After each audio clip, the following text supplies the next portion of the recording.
Pinag-aaralan ng Iloilo Provincial Government ang pagsasampa ng class action suit laban sa mga responsable sa malawakang brownout sa Western Visayas noong nakaraang linggo. Sabi ni Iloilo Governor Arthur Defensor Jr., malaki ang iniwang perwisyo ng power outage sa mga residente.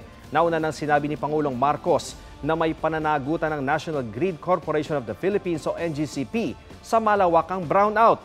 Kumpiyansa naman ng NGCP na may papakita nilang hindi sila ang nagkasala sa nangyari.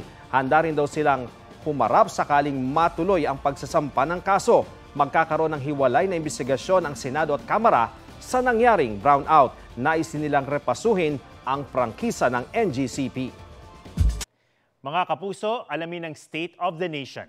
Mag-subscribe sa GMA Integrated News sa YouTube. Sa ating mga kapuso abroad, samahan niyo kami sa GMA Pinoy TV at sa www.gmanews.tv.